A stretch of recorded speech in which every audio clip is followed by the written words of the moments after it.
I know it's missing.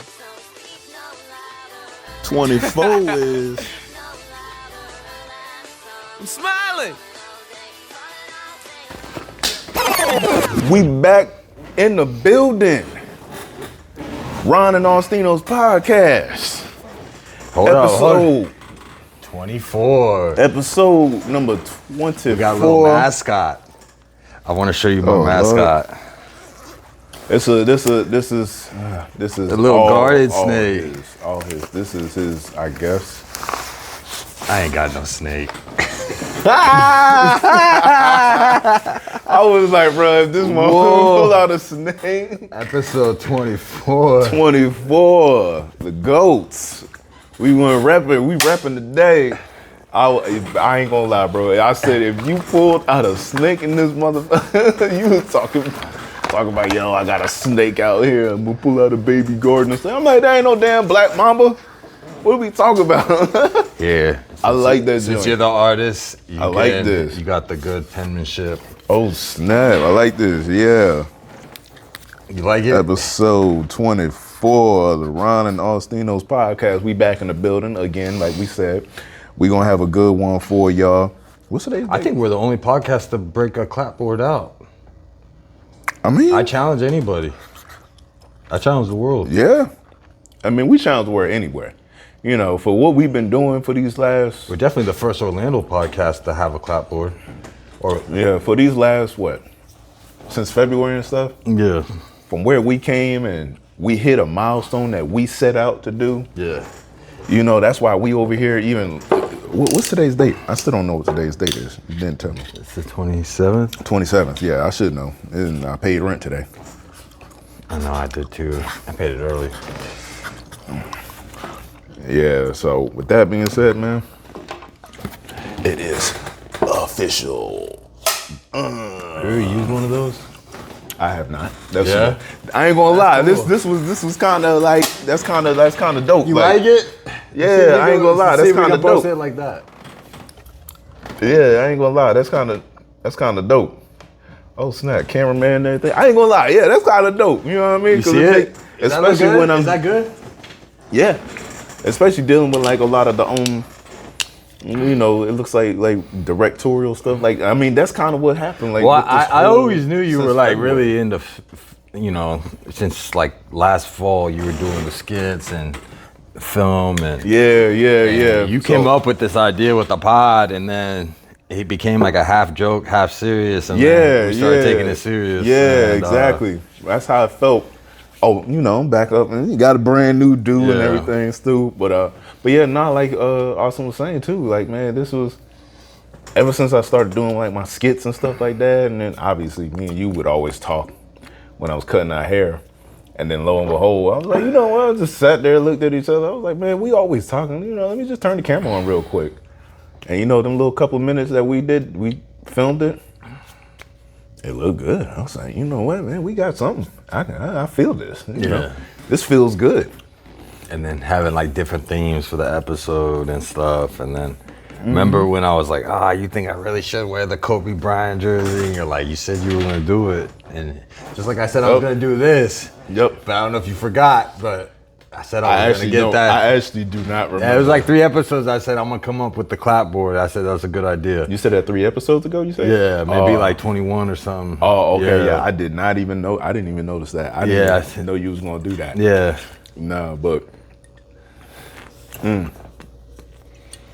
So I was just trying to be consistent. You know, and saying what I was going to say. That's basically the whole motto of like just being just what we've been doing. Yeah. You know, I mean, honestly, that's why the guys that we repping right now, you know, got the Ken Griffey Jr. jersey on, you know what I mean? Come on now. Black Mamba. Here. What's up? You can't see the back. Oh, well, I mean, they know what it is. Yeah. You got the Black Mamba. Those is the most consistent brothers that you could think of out. Are you scared of snakes? Man, you obviously didn't see them videos. You obviously didn't see them videos. Snake, you get a little shook. Nah, bro. Like I said, don't bring no garden snake. Not on the camera. Not on camera, even bro. Lizard? No, don't. I'm from Jersey. I don't deal with animals, bro. And the only animals I know is dead and on meat patties and stuff, on hamburgers. Like hamburgers. That's yeah. That's the only thing I'm dealing with. Animals, bro. I like the animals. Yeah, nah, but yeah, nah, man. Just consistency wise, that's what we was been doing, man. We was all about like consistency for the first. Well, it was a challenge. February. It was a challenge because then, you know, I'm trying to work on, because the last episode I didn't even say it, but I just caught myself saying it. But just making sure you don't say the filler words and progress and then like episode 8, we were like starting to be like, what are we gonna talk about? Like that's what the part is like that. But then I realized that if we overanalyze stuff, it's not gonna look natural on camera. Exactly, so and I think trying to that's look as where natural as possible. I think that's where people think that what we doing is like easy and stuff like that. You think every single week. I have a lot of respect for people that do live TV. Oh yeah. Yeah. Oh, Even though we're not like because live TV. we're not live, but we don't really I don't edit. like I stop. don't cut nothing out like unless you might hear the Like take the 2. Yeah, you Take might. 3. Yeah. The AC might go out and or turn on and that might be it. But outside of that, man, we flowing right now. This is what we gonna get and this is what you gonna get too. Just real rap raw, as as Chocolate Drop would say. Shout out to Kevin Hart. But nah, man, like I love the fact that we accomplished something that we set out that we was gonna do. I feel like with our mindset and from looking back at episode 1, like the early couple of episodes, just where we was like not sure of ourselves and not sure what to even speak, like you said.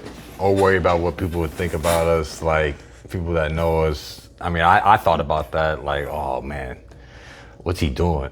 But then I'm just like, I don't care. Like, how do you not respect not someone trying, So, And that's how I've started to realize, I'm like, man, dog, we out here doing something. Yeah.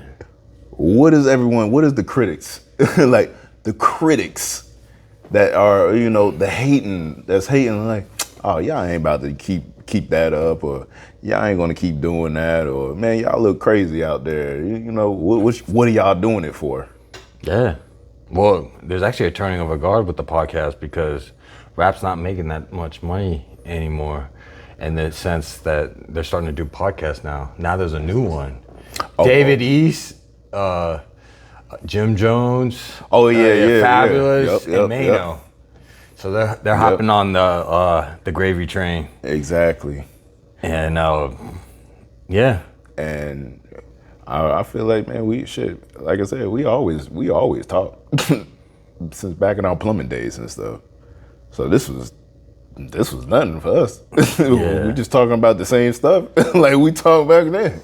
So we ain't going that deep, diving that much into detail about it, And even when we do, it's just like, all right, cool. But yeah, nah, man. So yeah, like we said, man, we repping Ken Griffey Jr. and obviously y'all know late great Kobe Bean Bryant.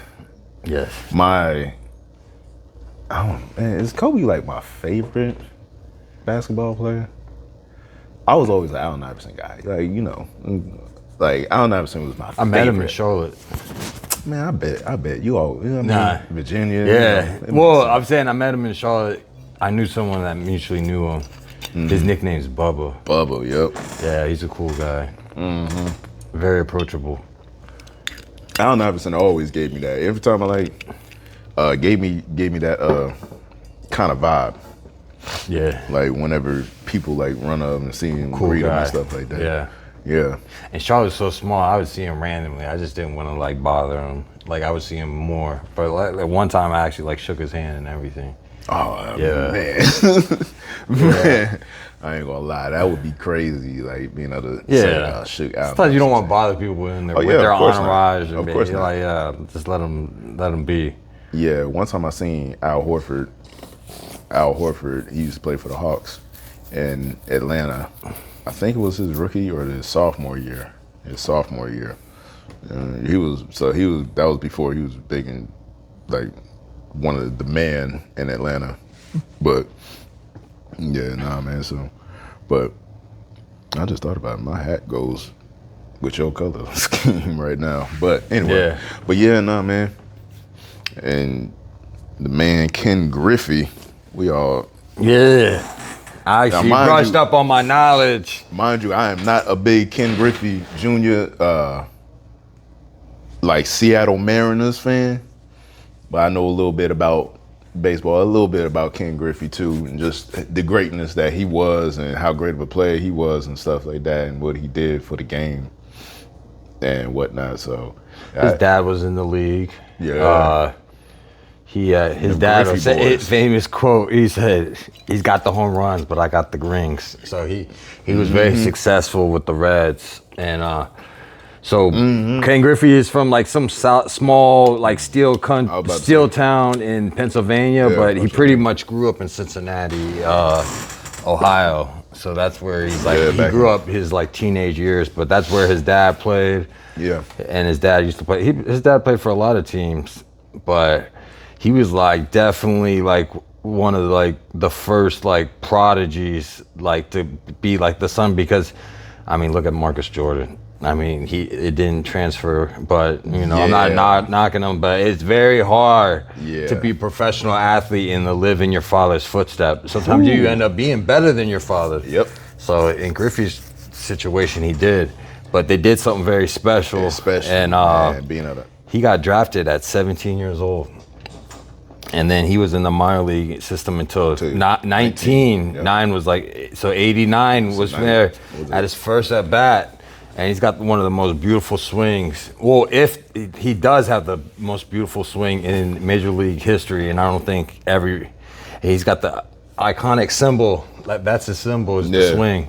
So he at his first at bat in Seattle, getting called up to the major leagues at 19 years old. First at home too. Yeah, not even all developed. Like he's 19 years old. You don't really get developed until you're like 25. Yeah, like physically and mentally. He played some away. He was playing the away games. Yeah. Until they was like, nah, put him at home. Let's bring him. Yeah. And not only he had a good swing, he was a good outfielder, a good center fielder. My goodness. Even the coach told him he had to like tone it down because you know there was a situation where he broke his wrist, and they were like, "You got to take it down a notch." He said, "That's the only way I know how to play, coach." So I'm telling you, that's what these GOATs and these legends that we rocking on our jerseys. Yeah, definitely love the game. You got to. That team was stacked. In the 90s, they had Randy Johnson, they had Alex Rodriguez, they had a bunch of other guys, but yeah, good. I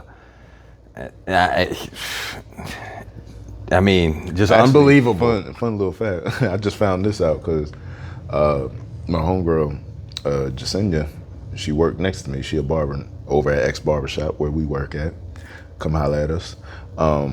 And I guess her mom was because she's from up in Washington, the Washington area, so like the Seattle, Yakima and all this other stuff. I don't know how far Yakima, Seattle is, but I guess her mom knew Randy Johnson. Yeah.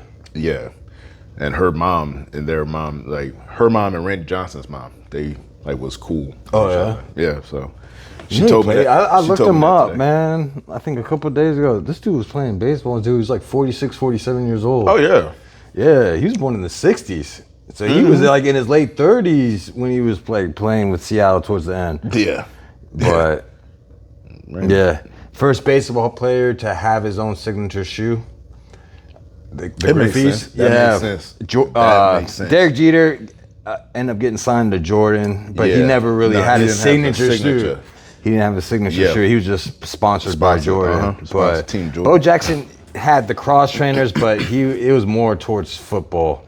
I was just about to say that. I think Frank Thomas ended up having a Reebok shoe. I do remember I have no idea. Frank Thomas having a shoe. Growing up about some Griffey. I just know because I was a kid during the 90s and I played baseball and collect baseball cards. But yeah. Oh, okay. Yeah, Ken Griffey was a big deal back then. Definitely, like the backwards hat is iconic. It's definitely, I mean, that swing. I mean, you appreciate it more like when you're older and then you're seeing it. And just to see the way that ball goes, it just looked like he was barely trying, but definitely. So he also, when his dad was 40, and then they played on the same team at 20 years old. Man, it was like a legit father-son combo. Yeah, like a legit. And they hit back-to-back home runs. They hit back-to-back home runs, and it was a complete opposite from the Bronny James and LeBron situation. Like, definitely, like, two Pops. Yeah. Pops was still playing pretty good ball, and then your son is coming in, and they see, like, all right, yo, your kid, he's you. Like, and he really stole you. a pop fly from him, too. His dad got pissed. That was hilarious. Yeah, his dad, he didn't like it. He said that. Oh, I'd have been the same way. He was pissed. He didn't like it at all. If I was Pops too, I'd have been the same way. I'm like, you know what? Wait till we get home. Yeah. And he jokingly said, he's like, what? Didn't he said like, all right, you're grounded. Yeah. I'm taking the keys. Yeah, he did say that. I did see that in the interview. Hell yeah. I'd be the same. He actually lives in Orlando. I was talking to somebody today, and they was like, yeah, Griffey. I know somebody that went to school with his daughter. Or went out here. Yeah, he likes taking pictures. He's into the pictures. Is he still here? Yeah. He takes photographs. Yeah. I think I've seen him at some golf tournaments. Randy Johnson's into the pictures too. Marshawn Lynch too. They like taking pictures. Yeah, those guys. It's kind of nice being financially successful where you can pursue your hobbies and do things that you're passionate about, and you're not doing it to get money. You're just doing it because you like doing it. So Randy Johnson, I've actually seen some pictures of him, and yeah. Yeah, the pictures are good.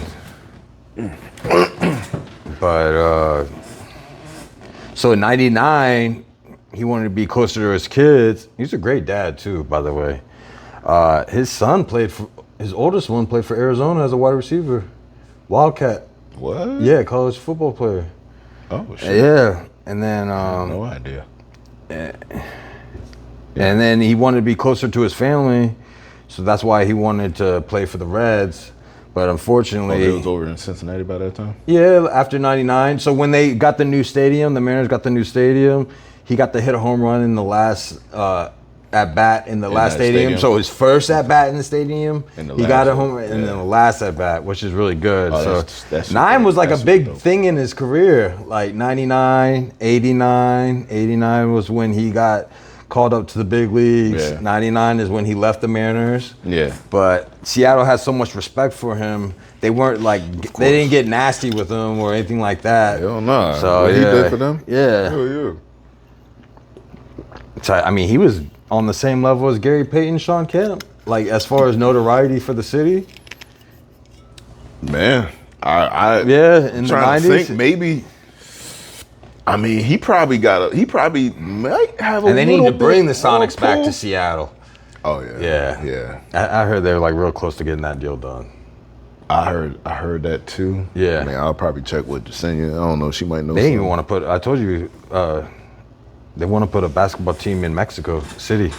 I heard that. Yeah, because Mexico City is a big international city. Yeah, I mean, they love basketball in Mexico. There's ex-D1 players playing for cartel tournaments. I'm about to say, you seen that on Viceland? No. They have like ex-Division 1 or 2 or 3 where they play for like cartels. they have like actual like tournaments and they're playing for like big money, like 50,000, 20,000 a game type stuff. But yeah. Oh, okay. I mean, cartel, you know they got money. So, but yeah, no, Seattle I think Griffey. I feel like Griffey. I know Gary Payton and Sean Kemp and stuff like that. The dunks. Yeah, the dunks. Them Gary dudes. Payton, the glove. But I think Ken Griffey, everybody. I mean, they're both different. It's just different game. But even in the documentary, Gary Payton was given a lot of props who's the wide receiver? Carter. What's his first name? Chris Carter. Yeah, Chris Carter was giving Ken Griffey a lot of props. LeBron was giving him a lot of props, like throughout the documentary. Yeah, I saw LeBron. Yeah, they were talking about very iconic. It was like a 2-hour documentary. So yeah, went to the beach and listened to it. Brushed up on some stuff, and yeah, I try to do some research before the pod, so you know we can fill out some time and talk about it. But yeah, definitely always been a big Griffey fan. Yeah. See, I mean, for me, I just wasn't like a real baseball fan. So growing up, it wasn't like I was checking for most baseball, Yeah. you know. But you knew who Griffey was. Yeah. That's what I'm saying. I wasn't even when you checking were a for kid- baseball at that time, in the late, in the growing up in that same time, 89 to 99. You weren't even baseball. in Atlanta in the 90s. No. So Atlanta, the 90s was in Jersey the in the Braves 90s. were. It was like Greg Maddux, John Yeah, Smokes, Smokes and stuff. Chipper Jones, Yep. some other cats. But yeah, Yeah, no.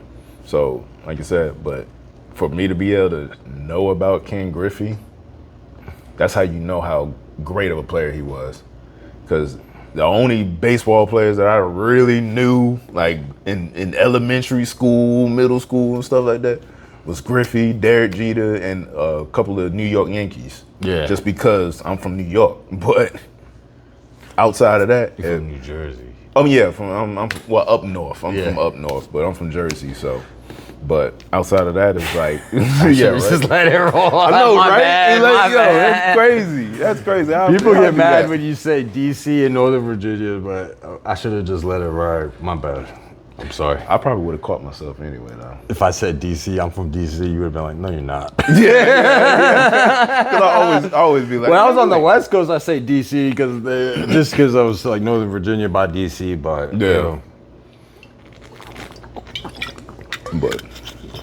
But yeah, man, to be able to transcend to through brothers that didn't really know about baseball, and for them to know your name, you had to been special. Oh yeah. Because like I said, for me to even know about you, I was into sports, but you had to been special for me to even know. And what's even more special about the whole situation was that Griffey's dad, it's not like he was with him all the time. It was just his mom and him playing baseball at the high school, so he just moved up the ranks. It's not like some of these baseball players where they're coached from freshman year to senior year. Like basically that's how gifted of a unicorn he was. To where, like, you know, I mean, obviously he probably did batting practice with his dad, but he wasn't, like, there's a lot of baseball games. You play a lot of games on the road. So it's not like he had, like, his dad, it was just his mom and his brother, and you know, so it's pretty amazing in that aspect, too. And see, now that also brings me to a thing, too, where it's like, his pops was in the league. Junior, he didn't have like all the super coaches and Yeah, that's what I was saying. and the special amenities, special given to him, like the special team of coaches to push, and you know, he just did his thing out there on Nowadays, these prodigies. Exactly. That's where I'm going. Like nowadays, it's like, oh, they're like Now- there's a big private school in Winter Garden where like Austin Rivers went to. That's where like all the basketball prodigies go probably to. IMG. Yeah. IMG is A lot of big one basketball down players here. come from there. And matter of fact, I cut one of the coaches up there. He coaches the ladies. Do you remember the rap group Smiles?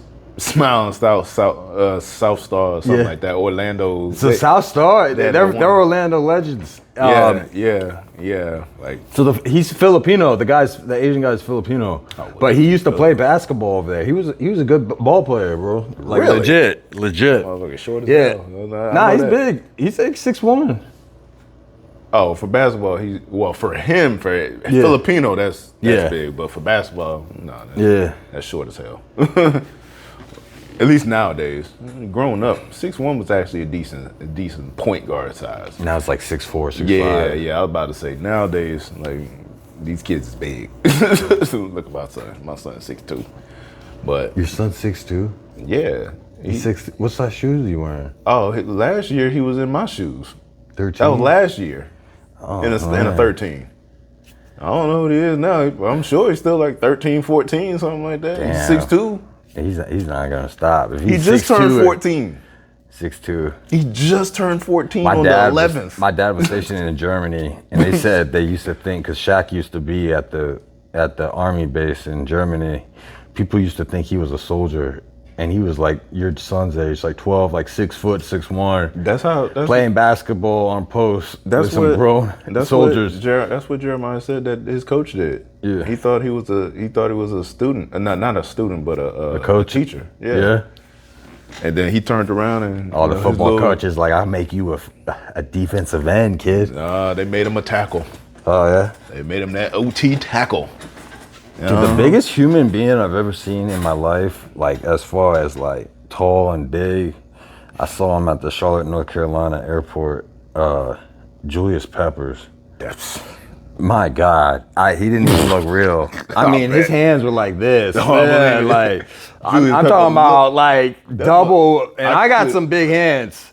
And I can only imagine what that human looked like in real life. Huge. Like I'm just like I don't even know like how someone like could take a hit from him. Because Aaron Rodgers is what, 6'1", 6'2"? Yeah. He's not more than 215. Like imagine Julius Peppers looked huge on TV. He looked huge on TV. Julius Peppers was nasty. Yeah. And he looked huge on TV. Imagine what he looked like. Yeah, of course, you've seen the man. Yeah. That's crazy how big he was. He was every bit about 6'6", about 280. Who's the tall Lakers guy too that used to play for the Lakers? No, like in the 70s. Tall. He was in the Bruce Lee movie. Kareem? Yeah, Kareem. Oh, Abdul-Jabbar? Yeah. Okay. Yeah. I seen him at LAX. But I mean, he wasn't like big. He was just tall. Very tall. Like very tall. Yeah. I ain't gonna lie, the first time I ever felt short in life was when I stood next to Al Horford again. Oh yeah? He's 6'11", and I got a picture with him. And like I said, I felt short the first time in my life. Actually, I saw someone taller than him. I'm sure. At the Wizards, at the Skybox. My friend had the hookup on the Skyboxes. And remember the Bullets with the tall guy in the 90s? Oh, Manute Bol. What's his name? Manute Bol? No. With the Bullets. Yeah. Yeah. His son. No. He was taller than that. Manute Bol, he was 7'7", and he played for the Bullets. The Giants? Him and Muggsy was on the same team. It was the tallest player in the league and the shortest player in the league. And his son, Bol, he played for Orlando a couple years ago. To be honest, I don't even know where he at no more. I don't know. He might be a foot out the door. But anyway, who knows? But yeah, man, when you standing next to these tall people and these big human beings and stuff like that, man, it makes you realize like the type of work that they put in to get George Marathon. Oh, okay, yeah. What about him? I saw him in person. You saw George Marathon in person? Yeah. Ain't George Marathon like? Oh, he's like 80 now? I don't know. Oh, he's God, tall. no. He might be from Roman's country. That's what I'm saying. Like, yeah, he's Romanian. It's Roman. Roman is Moldova. He speaks Romanian. Yeah, something like that. Yeah. Hell yeah. But yeah, man. It goes. George Marathon. I saw him in person. I was like, it was like, I went to my friend. I was like, it was like seeing like Bigfoot. I was like, he's like, what? Because I was like, look, it's George Marathon. I kid you not. It was like seeing Bigfoot in person. It like huge. Yeah, I can only imagine. That's a big dude. He was tied for the tallest player in the league. Him and Manute Bol, both 7'7". Yeah, they were both on that team. I remember that. But yeah. Wow, yeah. The Bullets. That was a cool jersey too back in the day. Yeah. Those jerseys was hard. When Jordan came, they just transitioned from the Bullets to the Wizards. But I guess Stephen A. Smith, one of because he got part ownership of the Wizards, and he was like trying to promote the Wizards. And one of his like When? Nowadays? no, I'm talking about like back in 2000. I think he was there for 2000 and 2001 when he he was a like beat 38. writer? No, I think he was a 39. I'm beat talking writer. about Michael Jordan. Oh, Yeah, Michael Jordan played for the Wizards. Yeah. But No. Stephen A. Smith criticized him because he drafted Kwame Brown. No, you're talking about the Charlotte Bobcats.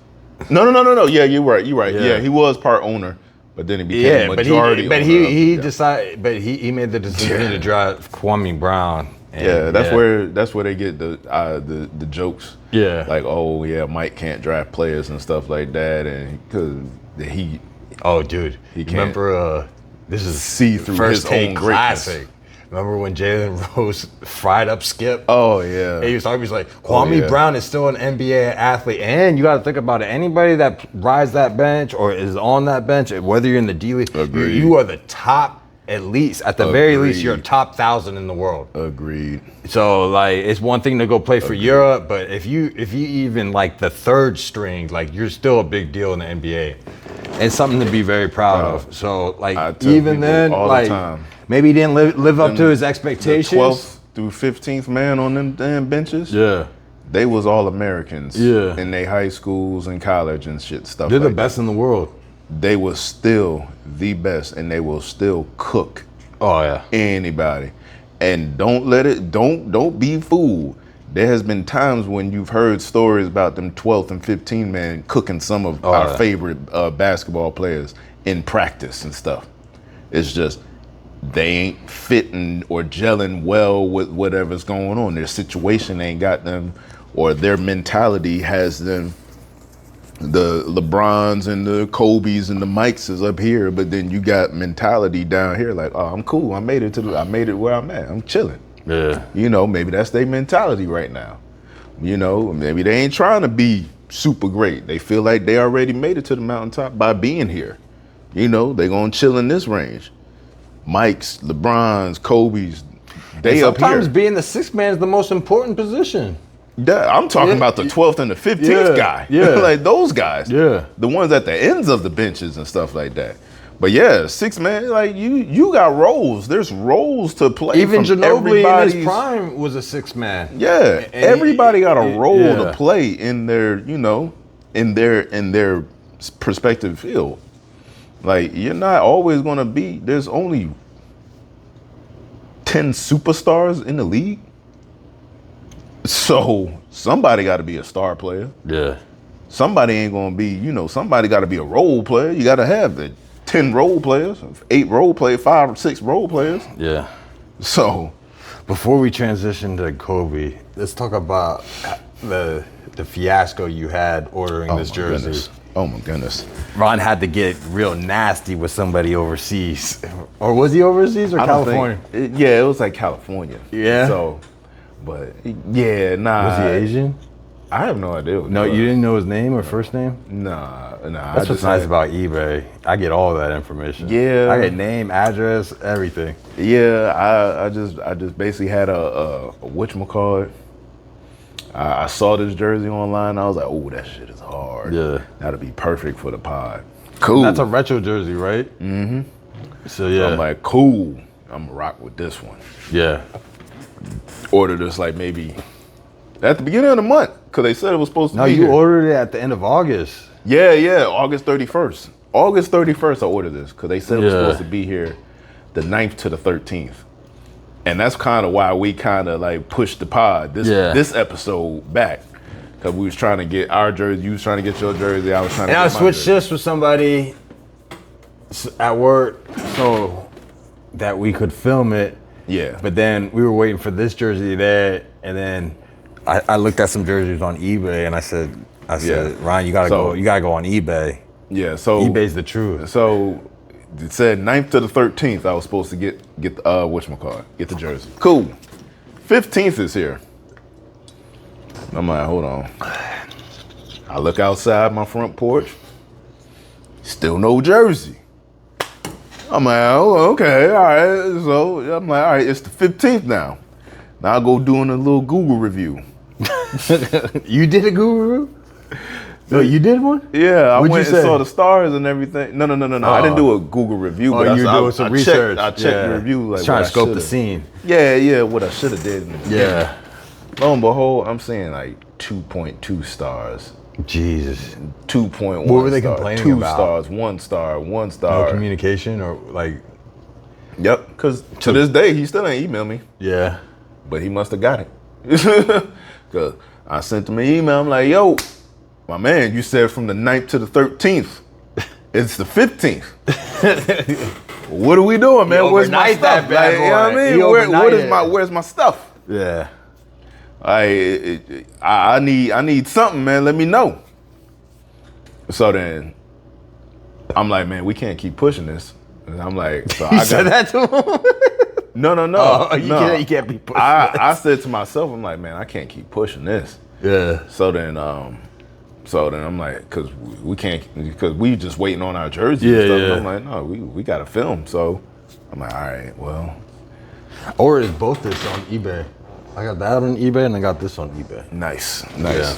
So then, so I was like, all right, let me go ahead. And then that's when I think cause I told you. I came about- up with the idea of Yeah. like, yo, just order something off eBay. Yeah, you sent a few jersey ideas, and then you sent me the Mitchell and Ness joint, and I was like, ooh, that joint was clean. The black and teal. But it was hard to find the jerseys with the number. Yeah, because I wanted the ones with the number on the front, Yeah. so everybody can see that we repping. But It's the theme of the episode. yeah, the theme of the episode for 24. So obviously, I want 24 to be visible. Yeah. But Or you could have did the just wasn't- crisscross. And you could have did the crisscross. You remember crisscross when they used to wear things backwards? oh snap, yo, that's crazy. They're from Atlanta too. Oh snap, yeah, that's Yeah. crazy. Cameron actually saw him do it because he was paying homage because him and Clarette are boys. They're like tight like that. And he was wearing the Clarette Denver Bronco jersey backwards, paying homage to his boy. You know what? Damn it! I think I'm gonna do it right now. Wow. think It's I'm the gonna do it crisscross. right now. Halfway through the episode. I think I'm gonna do it right now. Wow. I'm gonna rock crisscross. You know what I mean? And rock my jersey.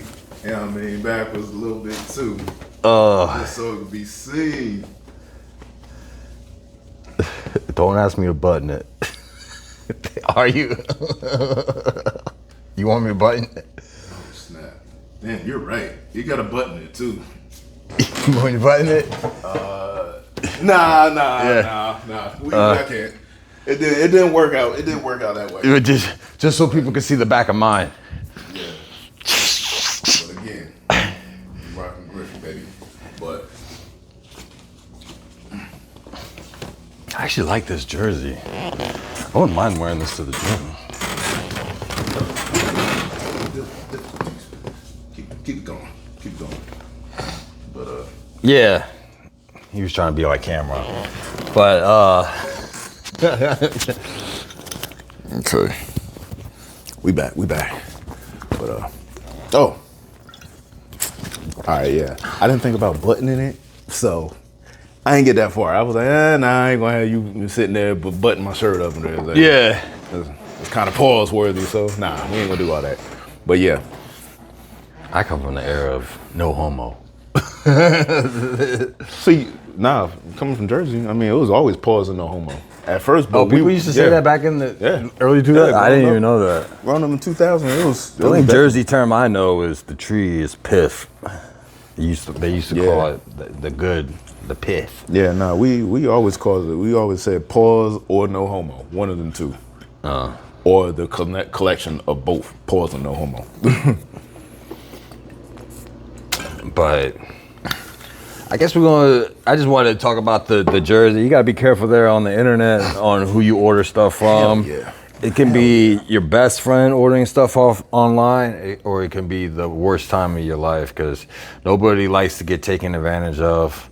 I was actually in a situation where I got scammed. I collect exotic animals, so I ordered. They're called newts, But the guy I've ended heard of that. I've heard of Yeah. Say like a lizard type. Yeah, Something. But I ordered them, and then the guy was like, "Oh, the customs, you're gonna have to pay extra." And then I just went off on him, and I found out his information, and I said I was gonna find him, and he was in Lakeland. I said, "I'm coming for you," and then he was like, "Oh, I don't know what's going on," and then he sent me my money back. But it's the worst when you I dealt with the situation and.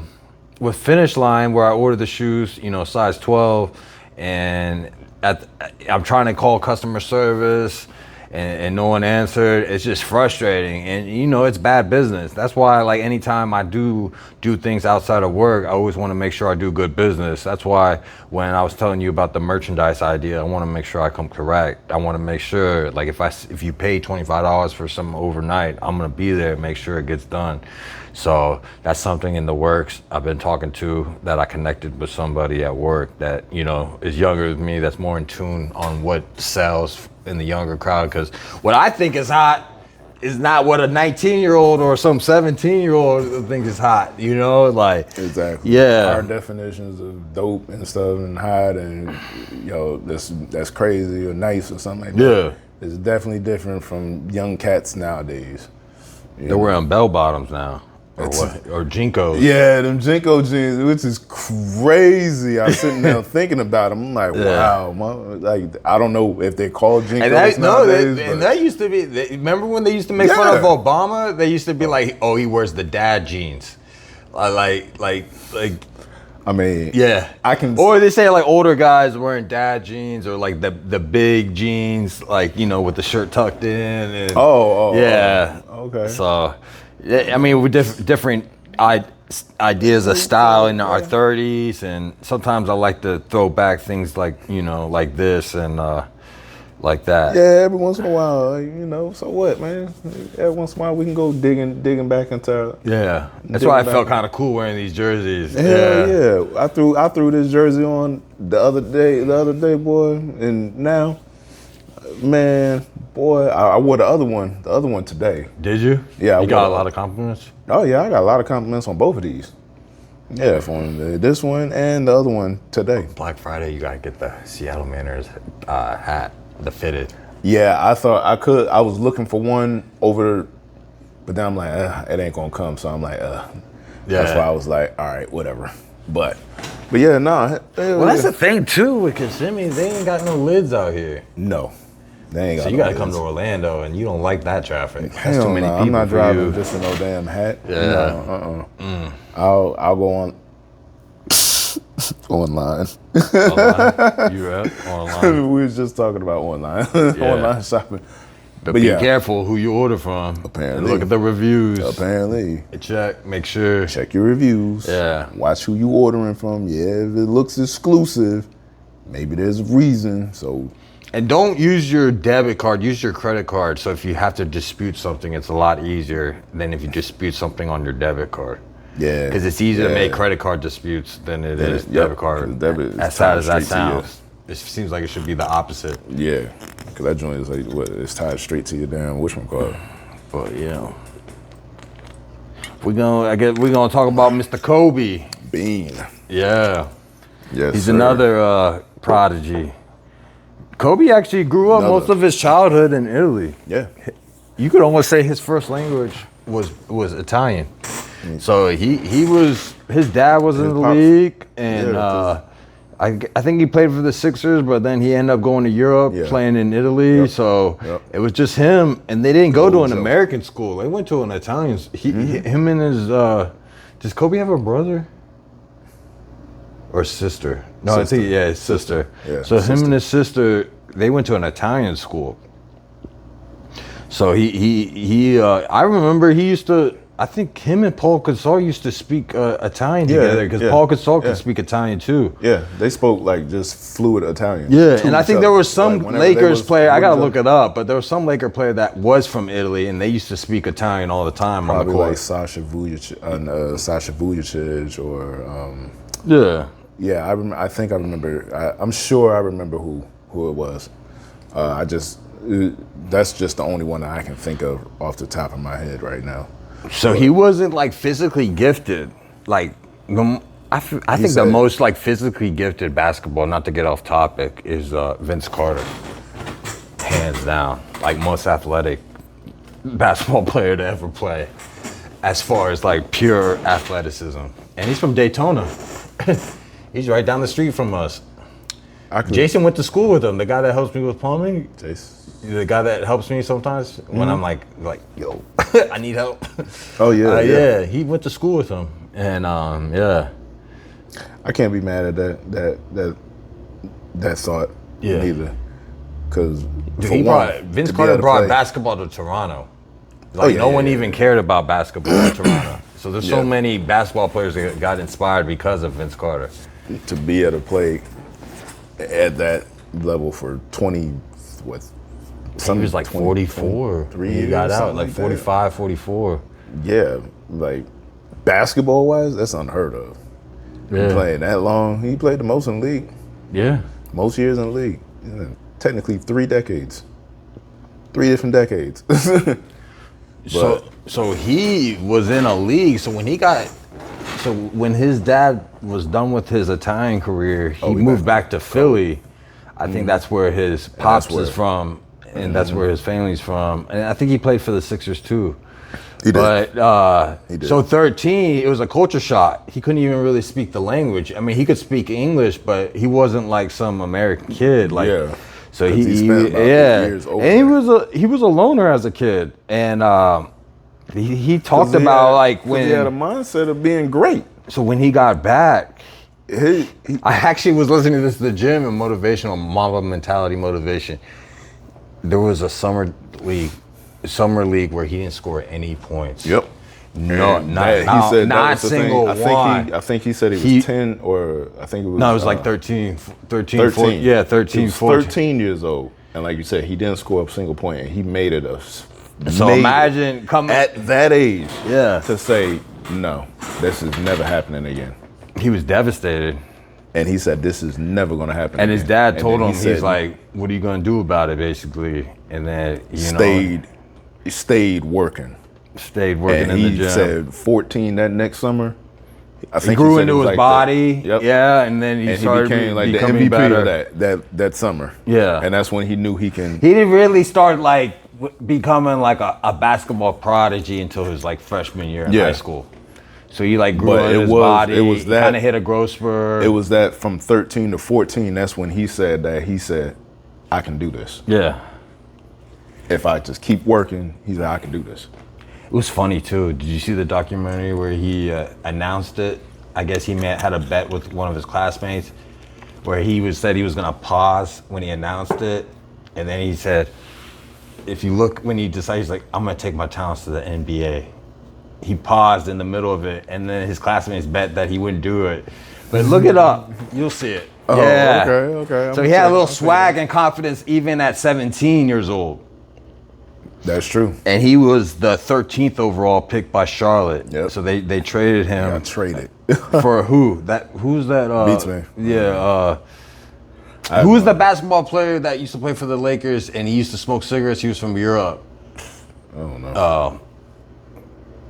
It beats me. Oh, yeah. Oh, wait a minute. No. Yeah. No. Vlade it wasn't Divac. Vlade Divac. Yeah, oh, Vlade Divac. Yeah, Vlade Divac for Kobe. I was like, wait a minute, Vlade. Oh, yeah. my God. They said he used to smoke cigarettes after the game. That's some European stuff. That's some 90s stuff, bro. Them dudes in the 90s was doing a lot way worse than smoking cigarettes. Oh, yeah. They were doing a lot worse than smoking cigarettes.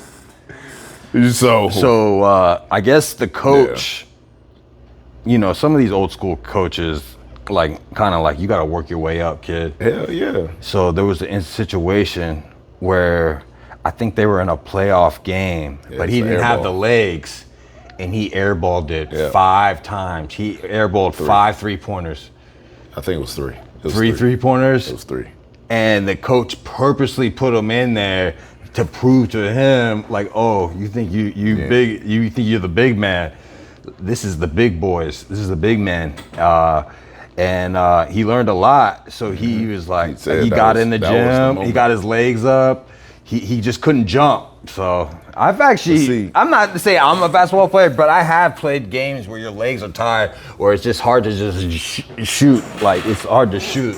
But see, every time what you're talking about, every time he found something that he wasn't good at, what did he do? He obsessed went to over work. it and practiced. And he found Learn out. from it. You learn from that.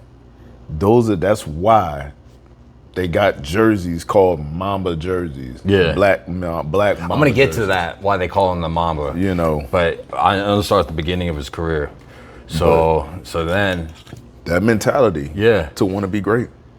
so he probably started becoming a superstar. I mean, you saw a little glimpse at 20 years old, 19, but Afro Kobe was when he really came up in the game. It was the playoffs. Never in had 2000. braids.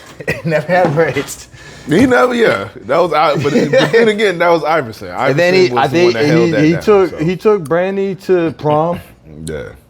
and he was rapping. That's where he met his wife. She was a video vixen. They fell in love, but he really started becoming got both. like a couple years before Shaq became in the picture. So then the big signing. Wait a minute, what? What about a couple years before Shaq? He started becoming like, you saw a little glimpse of him being a superstar. Okay. Like he was starting to become a superstar. Those glimpses. Yeah. Yeah, there was glimpses. Because I was about to say, when him and Shaq got together, that's when. Oh yeah.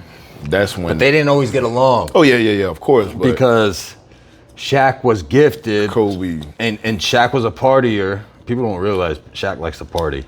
Like, I think people do realize yeah. that. But He doesn't drink, but I mean, yeah, likes to hook up, and you know what I mean. Shaq, he liked to get down.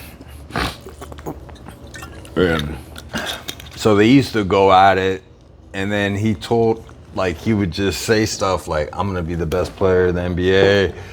I remember something in the documentary where Phil Jackson had to get involved. You're like, you gotta let Shaq, because Shaq got injured one year, and Kobe was scoring 40 plus points. that was the year. Yeah.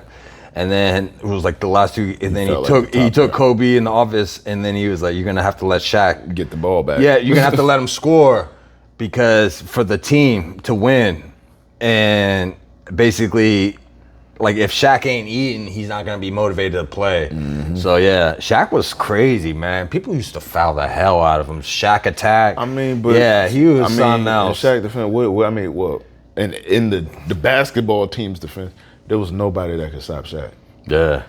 The league, when Shaq was playing in the league was built to stop Shaq.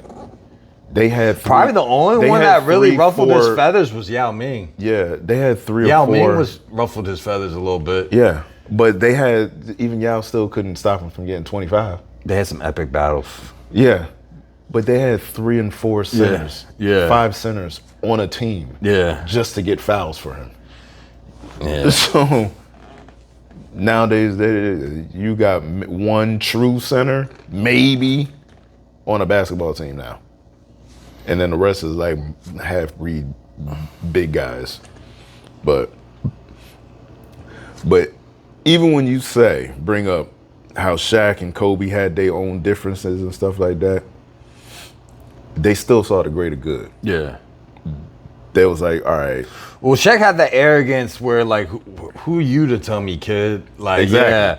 And he's like, you need to work harder. So, like, imagine if some this young kid, like you in the race. while we at it, I'm down 10 pounds. you about to. Since then, You gonna race him again? like I said, 6 months. You gonna see him again? 6 months. It's 6 months. I'm not about to get embarrassed no more. Oh yeah. I'm down 10 pounds in these last 2 weeks since that race. I am ready. Yeah. Well, not now. I still got some work to I'd do. like to race you. No, I ain't trying to do that. No, you don't want to race me? No. You think you can beat me? No. No. Mm-mm. But at this current junction, no, not now, not right now. I'm getting my body back right. Oh yeah. But yeah, no, like I said, I'm down 10 pounds right now. Nice. And I'm working out. What are you, like 240 now? No, 240, 249. Yeah, I had got back up there a little bit. You were at 260 when you raced the kid? Yeah. That is a lot of weight when you think about it. 10 pounds is a lot. Yeah. Like I said, I had let myself go last year during the holidays and stuff like that. I'm not doing that this year. Yeah. I got to cut back too. Yeah, I've been going on the pizza tour in Brevard County. Dude, no, I'm not doing that no more. I get back to the steak and eggs and the chicken breast. I got down to 235 last year at the lowest, and then kind of fluctuated at 245. Where you want to be, like 210? I'm trying to get back. I'm trying to get back down to at least 225. 225 is like, I feel like that's where I'm gonna be. I'll be able to get some plicals, but I don't need the plical. Yeah, that was another thing that he So there was a point in his career when they really he put 15 pounds of muscle on. Kobe put 15 pounds of muscle. So he's always been a gym rat. He's always been a worker. I've always messed with the Spurs. I will always like the Spurs, but I've always been fans of players. Like, you know, obviously I'm a Texas Ranger fan, but I like Derek Jeter. I like Kobe Bryant. A-Rod played on the Rangers, right? No. Oh yeah. He robbed him. He robbed him. Yeah. We were. I was like, wait a minute, didn't A-Rod? Well, I'm saying the contract was ridiculous. This was like the biggest contract of the whole MLB history at that time. And he was on the juice. Yep. And he was like striking out, but Yeah, yeah. Take it. Yeah. Yeah, we'll take that. Come on over to New York. We got unlimited money. That's how New York was back in the day. New York was just unlimited money. But Kobe, man, he had some iconic things in his career. He won two without Shaq, or just one without Shaq? He won one without Shaq. One without Shaq. No. They had the three-peat, and he won two. He won two? So 5 rings. Shaq won one without Shaq. I mean, Shaq won one without Kobe. You were in the Air Force when he scored that 81-point game? Nah, I was in high school. Yeah, that was in high school. He did that in 06. Oh, he did? Yeah, it was around like Toronto? March-ish. Yeah, it was against Jalen Rose. Jalen Rose was hilarious. He's like, he didn't score all those on me. He said, yeah, but he was just possessed. And I saw that game live. You did? Oh yeah, I'll never forget that game. Unbelievable. Never forget that game. That game, and because it was crazy because he had went on a stretch, so you saw something cooking. They were losing too. But yeah, but peep this, they was losing, but he was losing with 40-point games, 50-point games, 60-point games. It was like a up and down win and loss. But he was losing with 55-point games, winning with 60-point games that whole week. So when that Toronto team came, it was like throwing the basketball in the ocean. He just wasn't missing. That's how it felt. Yeah. He just threw that bitch in the ocean. It just did not miss. Like, so you knew it was brewing because that whole week, he was averaging like 40. Like that whole basketball week. Oh, yeah. Or like the last 10 games or something like that. He was averaging like a good 40 or something. That was the year. He averaged like 35 that year. So before that, crazy. We got to talk about the incident in Colorado, the sexual assault, because this is how it plays into the Mamba mentality. So I don't think for 1 second he sexually assaulted that woman in the hotel in Colorado. This was when Shaq, and this is kind of serious. So basically there was a concierge. They hooked up. The woman was crazy, and she accused him of sexual assault. And yes, he was cheating on his wife, but I don't think for 1 second he sexually assaulted that chick. And hell no. So he was dealing with that court case, and this is how the Mamba mentality comes in. So like, imagine you're dealing with a case, your wife catches you cheating. Where's she gonna go though? But he actually, when he got caught cheating, a fun fact. Bought that big ass rock. No, that and he was the I'm sorry, first baby. one to make it a Lamborghini automatic because his wife didn't know how to drive manual. So he made it automatic. So I think he spent like $600,000 just to make the Lamborghini automatic. Shit. So yeah, he paid it, and he said something. He was like, "This is when the Shaq and Kobe beef really got real ugly." He was like, "Shaq cheats too." I know, man. Oh boy. Yeah. Oh, yes. I was like, so Kobe was in the corner. Yeah. He was trying to get the tension off, which. That was kind of like the same thing with the Iggy Azalea thing with Nick Young. Yeah, he was like videotaping about Nick Young cheating. And it was like one of those situations. Damn, D'Angelo Russell, man. Like, So anyways, so imagine dealing with that court case. You're beefing with one of the biggest dudes in the NBA, if not the biggest dude. I mean, his name's Diesel. His nickname's Diesel. Like, I think there was an incident in the documentary where Kobe actually swung on him. Yeah, he swung on him, and he missed. Said that. He missed, Shaq said the same thing. So Kobe's always been super competitive, and Kobe don't take no shit. And he got in a big fight with Reggie Miller too. Mm-hmm. Yeah. So imagine dealing with all this court case. You know, your wife is super mad. You're but so when he's getting when he's going to these games, people are heckling him and saying some nasty stuff. They're calling him, can't say the R word. I'm going to say, but I am allowed to say rapist. So they were yelling all types of like sexual assault, like heckle words to him.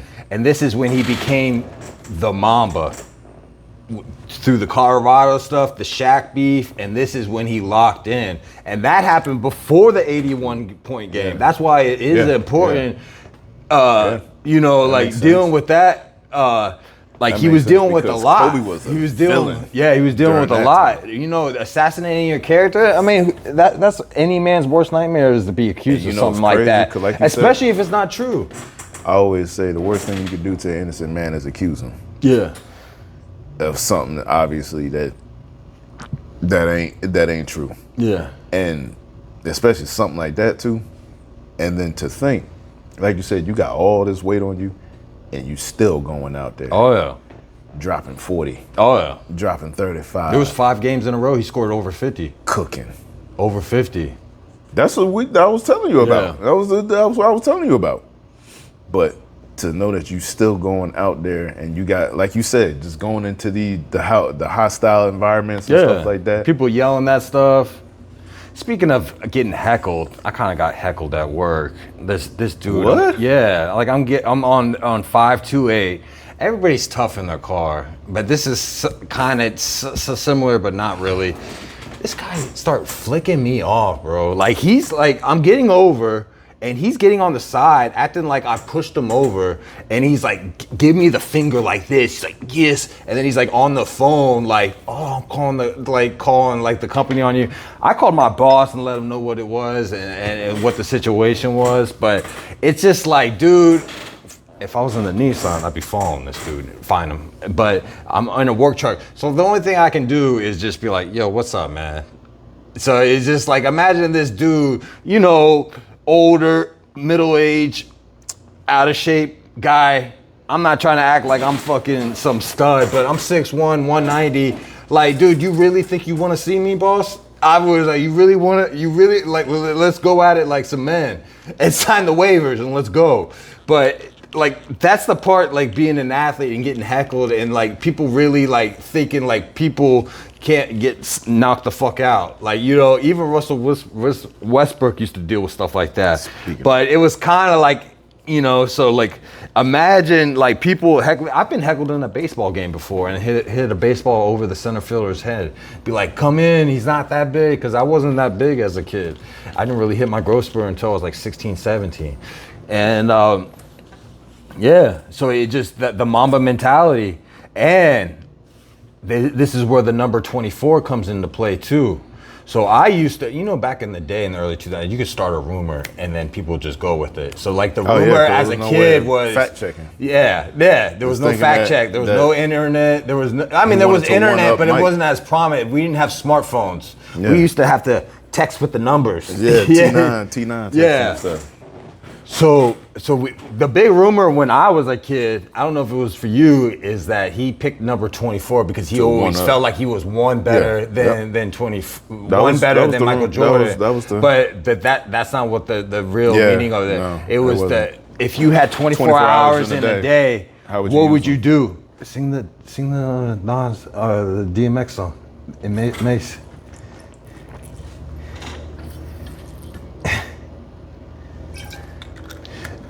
Since we can. No. What would you do if you had 24 hours to live? Yeah. Yeah. But basically, what would you do if you had 24 hours and basically how you can use this in the business world or in your craft at work or plumbing or as a barber is like, what can you do in 24 hours to get yourself better? Just like the butterfly effect, just like Miyamoto Musashi is a Japanese philosopher. I want to talk about him in the future because he means a lot to me. I could have swore we did. Yeah, but I want to talk more about him, like in more detail. But sharpening your blade, like basically like that. That's why like I want to like hit a reamp this year because I've been like trying to. I need to set it up to remotivate myself. So sometimes you got to think about like what can you do in a 24-hour period to make yourself better. So that's what the number 24 really comes about. So it symbolizes like basically he didn't want to leave. He said in his career in an interview that he didn't want to leave anything on the table and said, I wish I would have did this. Mm-hmm.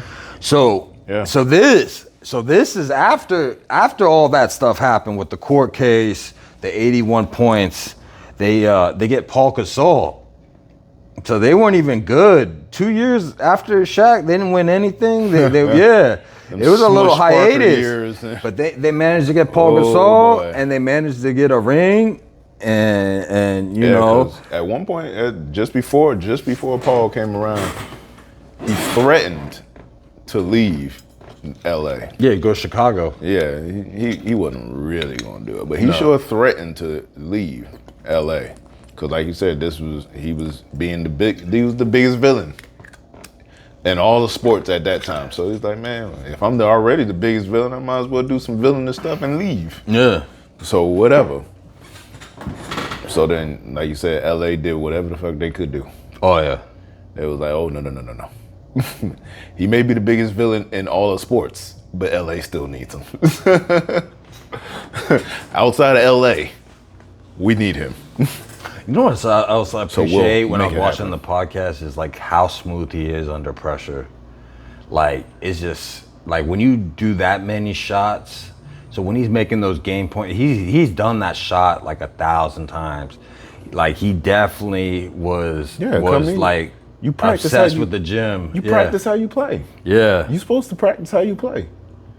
That's why, I mean, you supposed to practice how you play. That's why I don't feel no pressure when we filming these podcasts and stuff. Yeah. Compared to how it was, how I felt back in the day when I was overanalyzing, when we overanalyzed everything. Like both of us, we'd come off and be like, damn, man, we know we said, about 10 times or this, that, and the third or whatever, whatever it was. But nah, man, I also feel the same way. You got to practice how you play.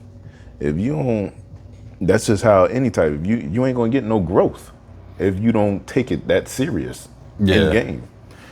And they would try to make another run when they got Steve Nash. And they were just trying to throw things together. Yeah, they collected a bunch of old guys at that. So the poor guy, he ended up one of these games, like in his, I think 36 or 35, somewhere around that, later in his career, he tears his Achilles. Yeah. He was 36. Yeah, so he tears his Achilles, and to make it official, he got fouled. He scored 2 points with torn Achilles, and it's just like you can't make stuff like this up. Like it's just unbelievable, and still wanted to play. Most people just call it a wrap after that. Like that's career-ending injury. Walked off the floor. Yeah. So he had a lot of frustration too because of the dynasty. I like Nick Young. He's funny. I actually watch him on the podcast with Gilbert Arenas. Swaggy P. Yeah, he's hilarious. And Jeremy Lin was on that team, but there was an incident in practice. He was like basically lost his shit on everybody.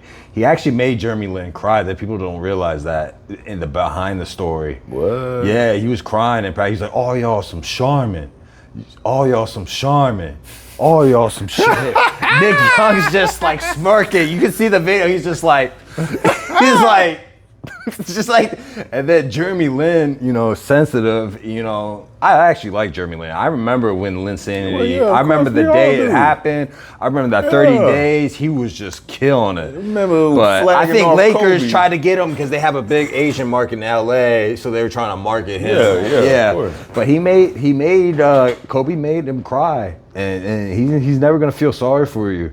No, because if he said, I get Kobe's mentality, and I'm you playing with some young kids that if I'm putting in this work as the old dog on this team now. I was at y'all age. What are you talking about? It took me when I started at y'all age to put in the work to get to where I'm at right now. He was probably frustrated with Nick Young because Nick Young in his younger career was very athletic. Nick Young was a beast. Yeah, USC. Nick Young was a even in bucket. high school. Yeah, he was like Nick Young can get you 20 points anytime, anywhere. He just never took it serious. Yeah. If he had the Kobe mentality, he could have been the best basketball player to ever play. Nick Young had all the physical tools. All the physical tools. Like, he was a lottery pick for a reason. Yeah. He had physical tools to be able to do that. Long, I remember 6'7", 6'8". two and some change or something like that. I used to watch all his games, the Wizards. Oh, yeah. So you really. Oh, my boy David heckled Gilbert Arenas. Yeah, he found Gilbert. My God. I think Gilbert. Gilbert heard. Gilbert heard, and he wanted us to pause it for a moment. Ooh, Gilbert Arenas heard us talking shit. I know he wanted us to turn on the compressor. On a serious note, no, my friend David, when he drinks, he started heckling Gilbert Arenas at a game, and Nick Young was like laughing. He's like, because Gilbert Arenas, everybody used to be pissed at him as a Wizards fan because they paid him like a lot of money, and he was hurt most of the time. So, I mean, you can't call that stuff, but he was like, "Oh, you suck. You suck." And then Nick Young is like smirking at him in the back like this, like laughing. So it's just like that. Man, but I mean, in Gilbert's offense, he didn't break character at all. Like, he didn't do the Rumble in the Palace. And I was like, David, he'll fuck you up. Gilbert Arenas is still a fucking NBA athlete. Gilbert was one of them ones that got locked in when he was on that floor. Oh, yeah. He was one of them ones with that mindset on the floor. Now, he used to practice his shot a lot. Oh, he used to do a lot of on gym that sessions. floor. Now, them other hours of the day, them other 20 hours during the day, he might be on some bullshit. But them 4 or 5 hours where he's on the floor or in the gym, he putting in that work. Gilbert Arenas. He's got a Fed case against him right now. Oh, yeah. Yeah, gambling ring. Gambling ring. Hey. You know, that's another story, I guess. Yeah. We shall update. So, back to Kobe. His last game, he scored 63 points? 61. So, he was still fighting. Everybody knew what was going on. Yeah? Everybody knew what was going on. You think they let him score? Yeah, he shot 50. He shot, I think, God damn it, how many shots did he take? I'm about to fact check it right now. Well, you saw towards later in his career. We knew what was going on, and we didn't even care. Yeah. The other team, the Wizards, I think because it was the Wizards, I think. No, it was Utah Jazz. Yeah, the Jazz. The Jazz didn't care. The Lakers didn't care. Everybody didn't care. They wouldn't play no defense on Kobe at that time. They was like, bro, this is Kobe's last game. Gordon Hayward was on that. Kobe Bryant's last game. Give this man. I don't care. Whoever was on that team, the opposite team, they was like, nah. Hey, this is respect.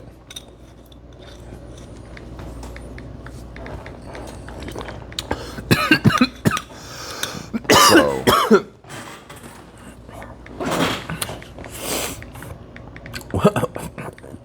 What's that random duck that's next to your table?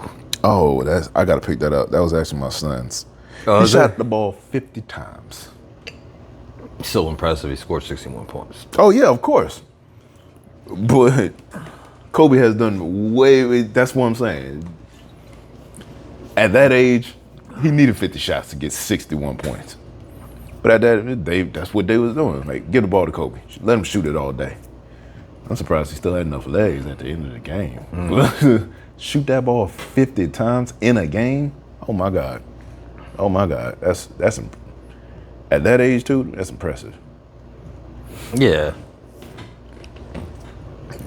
And that whole thing with the court, like, that doesn't tarnish his legacy because there's a lot of rich, powerful men that cheat on their wives. So, don't nobody even talk about that stuff no more. No, there's some haters. I've seen it too. There's this comedian that was saying he was being cringy, and it's just like the part that I hate about that situation. Don't nobody even know that dude. No, but the part. His name's Ari Shafir. That's a comedian. That's what I'm saying. I've But never heard of him. But yeah, yeah. Don't know if you talking to actual sports. If you talking sports, don't nobody talk about Kobe's situation with that. Nah. Because don't nobody care. Yeah. Like, if you bringing that back up, you just a hater. Oh yeah. You're just a natural. Or you're in a hater. really dark place in your life. Yeah, where you want to bring some stuff up like that, like all the good stuff that man is in. You want to bring that up? Yeah, go. Do something with yourself. Mike Tyson was set up in the same situation. Exactly. A two-part. Exactly. But the part that I hate about those situations is how come these women don't get charged with, like, how come they just fearly and then they settle, they hide behind the lawyers? Of course. That's like one of the worst things that you can accuse someone of, if not the worst thing, accusing someone of. Yep. So, especially, and those type of allegations can run. Them type of allegations will run rampant. You'll run rampant with. Yeah.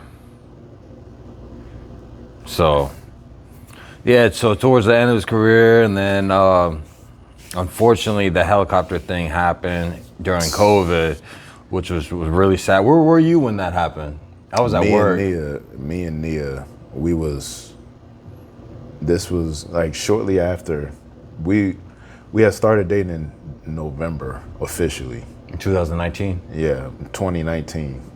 And in January, that was the first time I cried in front of her, in front of Nia. Yeah, it was sad. January 26, 2020. I cried. When I found it, I thought it was in the beginning of the year. It was January. January. Yeah. Okay, yeah. I cried, and I looked down at my phone because I think she had said, she was like, babe, At first they were saying it was just a helicopter crash. They didn't say he died. She told me Kobe had been in an accident. Oh yeah. And then all of a sudden I was like, what you talking about? And then, because I was like, I actually watched the documentary on that helicopter. So that helicopter pilot was like one of the best in LA, like if not the best, like helicopter. And he's had a history with Kobe Bryant. Mm-hmm. So basically what happened was distorted. He couldn't see. There's a lot of fog in LA at sometimes during the day, and he basically couldn't see the mountain. So when he was turning, he turned right into the mountain, and then he just crashed into the mountain. So that's the sad part. So there's like some type of signal or some type of something that detects that there's something ahead of you, but the whole situation was sad. It wasn't like the helicopter pilot got drunk or like anything like that. It was just a lapse in judgment, and it was a pure accident. And it's sad. It's really sad. And then what's even sad is that one of the sheriffs was taking pictures and trying to make money off of like the corpse of the people, which was even that his wife got a lot of money from that, from the sheriff department. Yeah, as she should, but it's just a whole sad situation. So, I mean, I'm such a conspiracy theorist nowadays. I don't I think there was some alternative reasons. Maybe something else was going on. Like, and they probably, because Kobe was about to start his second career, pretty much. Yeah. He was in the filmmaking too. He had his own production company. Writing, he was getting with writing, filming, things like that. And I think with them saying like, all right, nah, we can't have you do all that. So we got to figure out a way to make this not happen. Make your second career not happen. We used you for what we got out of you. Now, this is it.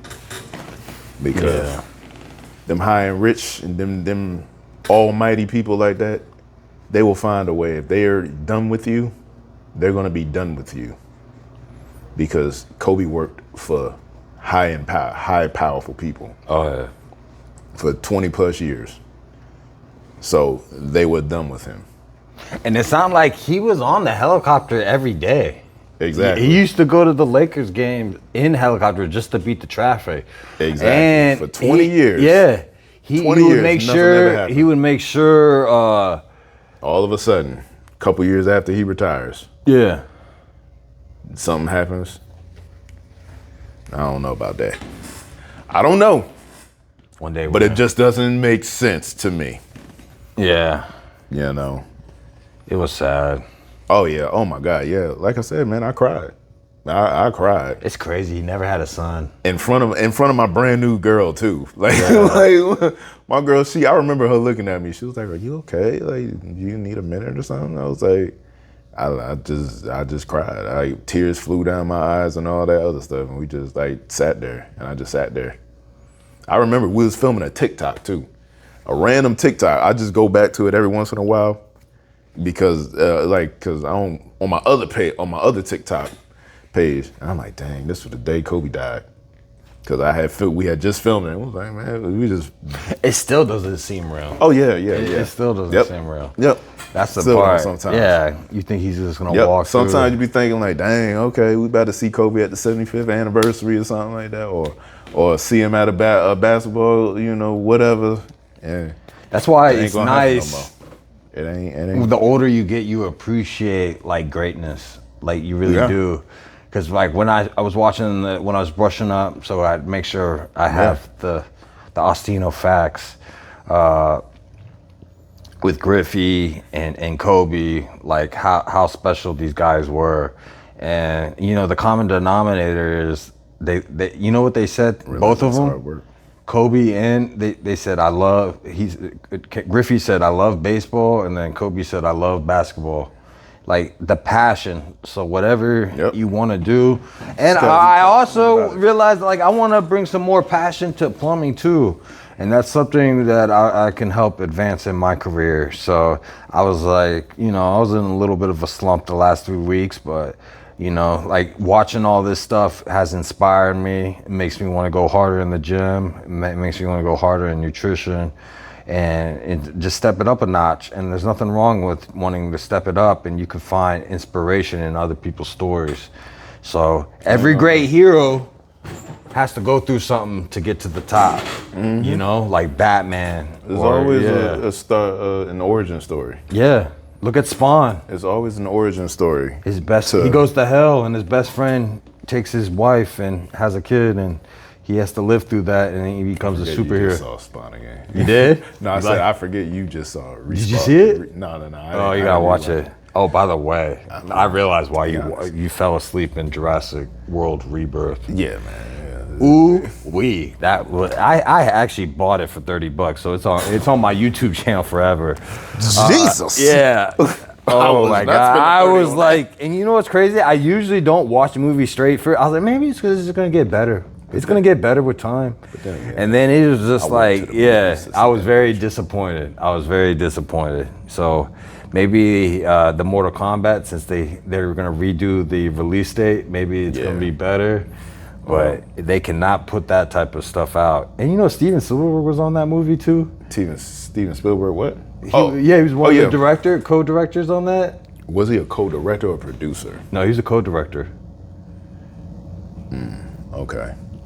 And I knew he was like I didn't think he was coming back to direct it. I knew he was coming, and He might have been the co-producer then. yeah, I'm about to say producer. producer, But still, and like, direct, no, that's a no big one difference. checked anybody. Like, it was like, it was bad.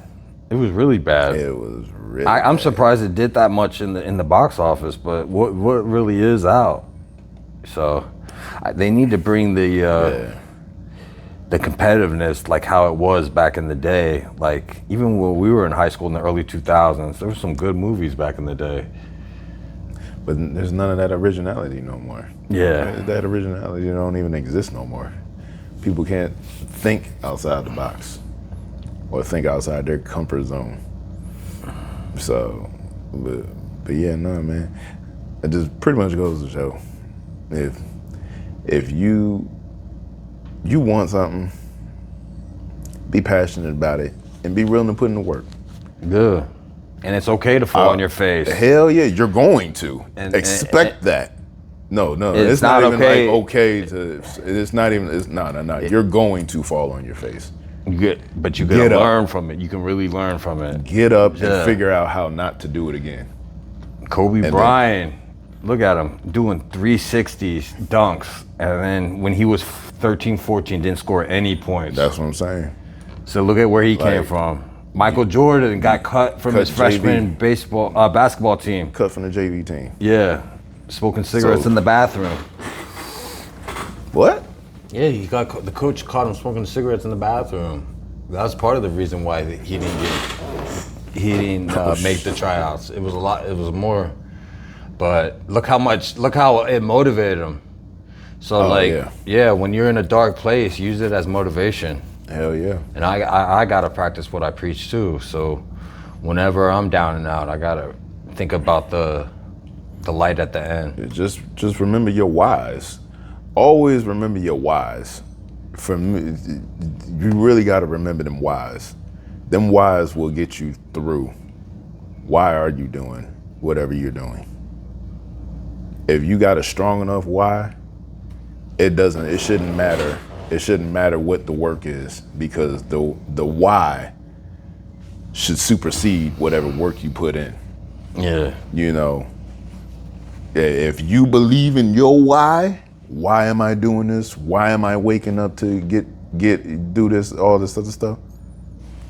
Then everything else, it shouldn't even matter. Because that work that you put in for that why is now you're gonna have exactly what you want for your why. So Exactly.